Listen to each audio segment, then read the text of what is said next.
Comunicações espontâneas que se encontram no capítulo 2, Espíritos Felizes, da segunda parte do livro O Céu e o Inferno, de Allan Kardec. Jean Renaud, Sociedade Espírita de Paris, Comunicação Espontânea. Meus amigos, como esta nova vida é magnífica! Como uma torrente luminosa, ela conduz em sua marcha enorme as almas inebriadas de infinito. Após a ruptura dos laços carnais, meus olhos abraçaram os novos horizontes que me cercam e usufruí das esplêndidas maravilhas do infinito. Passei das sombras da matéria à aurora brilhante que anuncia o Todo-Poderoso.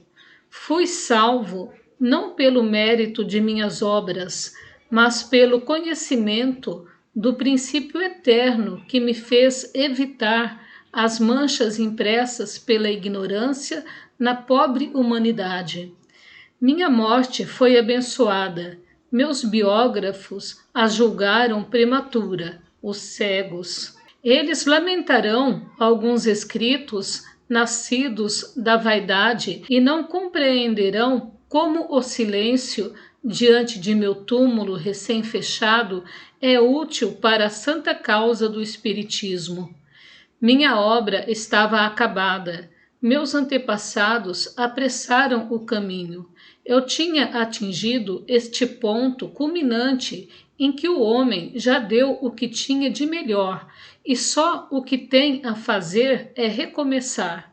Minha morte reaviva e atrai a atenção dos letrados para minha obra capital, que toca na questão espírita, que eles fingem desconhecer, mas que logo os envolverá. Glória a Deus! Ajudado pelos espíritos superiores que protegem a nova doutrina, serei um dos esclarecedores que sinalizam o caminho de vocês. Jean Renaud. Paris, reunião familiar, outra comunicação espontânea.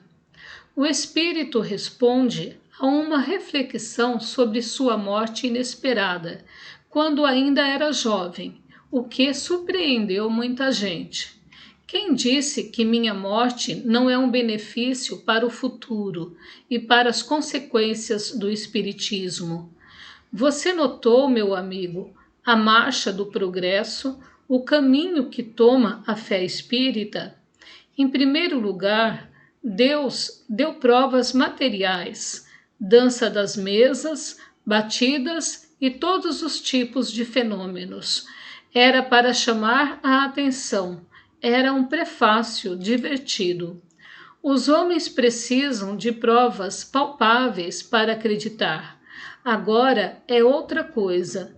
Depois dos feitos materiais, Deus fala à inteligência, ao bom senso, à razão fria.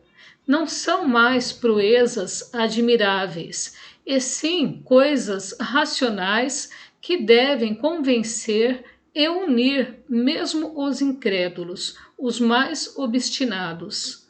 E isto é apenas o começo.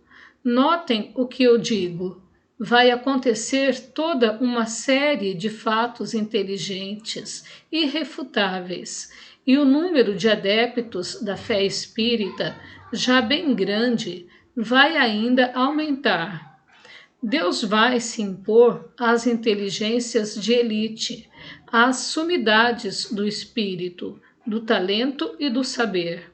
Será como um raio luminoso que se esparramará sobre a terra como um fluido irresistível e induzirá os mais teimosos à procura do infinito, ao estudo desta admirável ciência que nos ensina máximas tão sublimes.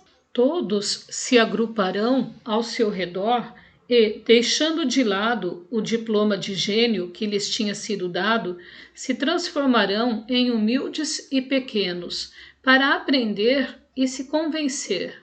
Depois, mais tarde, quando estiverem instruídos e bem convencidos, Usarão a própria autoridade e a notoriedade de seus nomes para fazer crescer ainda mais e atingir os últimos limites, o objetivo a que vocês todos se propõem, a regeneração da espécie humana pelo conhecimento racional e aprofundado das existências passadas e futuras. Esta é a minha sincera opinião sobre o estado atual do Espiritismo. Bordeaux, evocação. Atendo com prazer a seu chamado, senhora. Sim, a senhora tem razão. A confusão espiritual, por assim dizer, quase não existiu para mim. Respondia ao que pensava a médium. Exilado voluntário em sua terra, onde eu tinha que jogar a primeira semente séria das grandes verdades que envolvem o mundo nesse momento, sempre tive consciência da pátria e me reconheci rapidamente entre meus irmãos. Agradeço sua boa vontade em vir, mas eu não acreditava que minha vontade de conversar com o Senhor o influenciasse.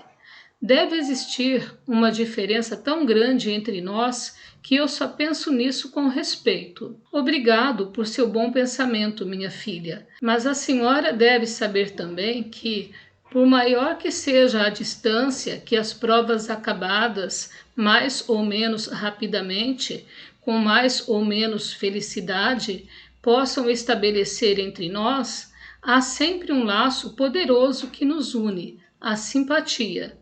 E a senhora estreitou esse laço com seu constante pensamento. Apesar de muitos espíritos terem explicado suas primeiras sensações ao despertar, seria muito bom o senhor me dizer o que sentiu ao se reconhecer e como aconteceu a separação entre seu espírito e seu corpo. Aconteceu como para todo mundo. Senti o momento da libertação se aproximar. Mais feliz que muitos, não senti angústia porque eu conhecia os resultados desse momento, embora fossem ainda maiores do que eu pensava. O corpo é um entrave para as faculdades espirituais e, por mais luzes que tenhamos conservado, são sempre abafadas pelo contato com a matéria. Adormeci, esperando um despertar feliz. O sono foi curto. A admiração enorme. Os esplendores celestes que se desenrolaram diante de meus olhos brilhavam com toda a sua claridade. Minha vista maravilhada mergulhava na imensidão desses mundos que eu afirmava existirem e serem habitados. Era uma visão que me revelava e confirmava a verdade de meus sentimentos. Por mais que o homem acredite, quando fala, há sempre no fundo de seu coração alguns momentos de dúvida, de incerteza. Desconfia, se não da verdade que ele proclama, pelo menos dos meios imperfeitos que utiliza para demonstrá-la. Convencido da verdade que eu queria que as pessoas admitissem, muitas vezes tive que lutar comigo mesmo contra o desânimo de ver, de tocar, por assim dizer, a verdade e não poder torná-la palpável para aqueles que teriam tanta necessidade de acreditar, para caminharem com segurança na rota que deveriam seguir. Quando estava encarnado, o Senhor pregava o Espiritismo? Há uma grande diferença entre pregar e praticar. Muitas pessoas pregam uma doutrina que não praticam. Eu praticava e não pregava. Da mesma forma que é cristão, todo homem que segue as leis do Cristo, sem conhecê-las, todo homem pode ser espírita, se crê na sua alma imortal, em suas reencarnações, em sua marcha progressiva incessante, nas provas terrenas, nas abluções necessárias para se purificar. Ablução, segundo o dicionário Aurélio, século XXI, tem o sentido de lavar-se antes de uma prece. Refere-se também ao ritual de purificação por meio da água, praticado em várias religiões. Eu acreditava em tudo isso, então era espírita. Compreendi a erraticidade, esse laço intermediário entre as encarnações, esse purgatório no qual o espírito culpado se despoja de suas vestes manchadas para revestir uma nova, e onde o espírito em evolução tece com cuidado a roupa que usará de novo e que quer conservar sem manchas. Eu compreendi, já disse, e sem pregar, continuei a praticar. Nota: estas 3 comunicações foram obtidas por 3 médiuns diferentes, que não se conheciam. Pela analogia dos pensamentos, pela forma da linguagem, pode-se admitir, ao menos, a presunção da identidade. A expressão tece com cuidado a roupa que usará de novo.